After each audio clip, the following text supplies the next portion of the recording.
So, in the last video, part 2, we were learning about Zabt and Zamindars. Now let's come to Akbarnama and Aini Akbari. So, what is Akbarnama or Aini Akbari? Abul Fazl wrote 3 volumes in the history of Akbar's reign titled as Akbarnama. The first volume dealt with Akbar's ancestors. The second recorded the events of Akbar's reign. The third is Aini Akbari, and it deals with Akbar's administrations, households, armies, the revenues, and the geography of his empire. It also provides rich details about the tradition and the culture of the people living in India. It also got statistically details about the crops, yields, prices, wages, and revenues. Akbar's administrative policies. Akbar's administrative policies were elaborately discussed by Abul Fazl and in his book The Akbarnama. The empire was divided into provinces known as subas, governed by the subadar, who carried out both political and military functions. Subadar was supported by the officers such as the military paymaster, the Bakshi, the minister in charge of the religious and the charitable patronage, the Sadr, military commanders, Faujdar, and the police commander, Kotwal. So these terms are really important. Let me just do one thing. This term, and this term.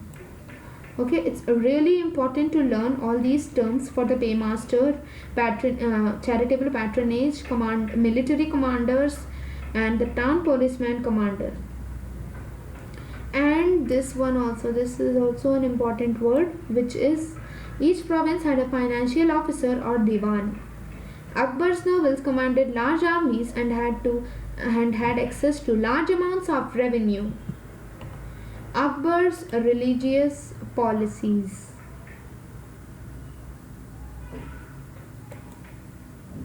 So Akbar's religious policies. Dogma, a statement or an interpretation declared as authoritative with the expectation that it would be followed without any question.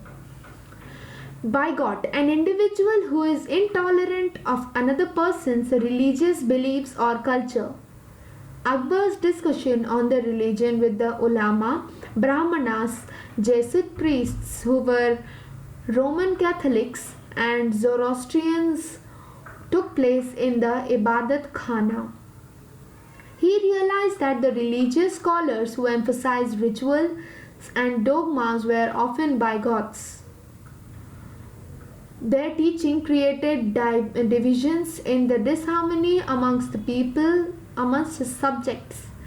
This eventually led Akbar to the idea of Sulh-e-Kul, which is also known as universal peace. Abul Fazl helped Akbar in framing the vision of governance around this idea of Sulh-e-Kul. This principle of governance was followed by Jahangir and Shah Jahan as well. Who was Nur Jahan? We have learnt in part 2. So the previous video was the part 2 and part 1 was I have shared the part 1 and the part 2 link below in the description.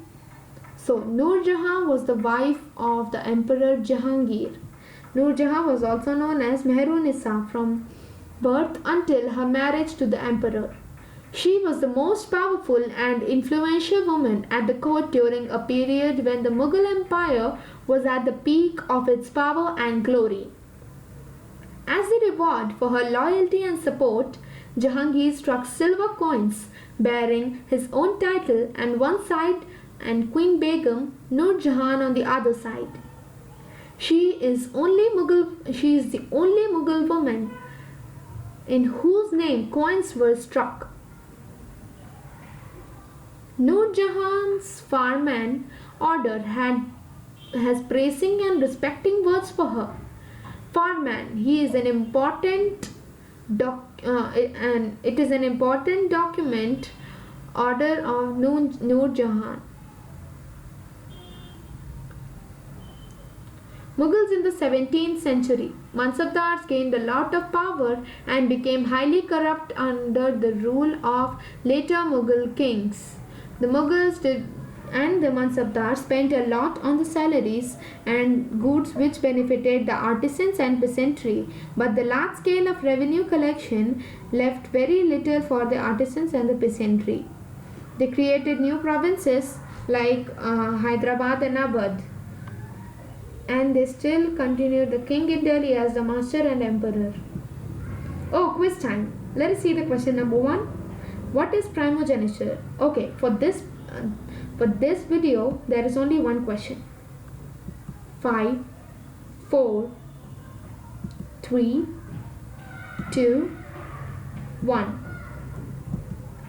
Write the answer in the comment section and don't forget to subscribe to my channel to get more updates and press the bell icon. Comment, share and subscribe. Comment, share and like the video.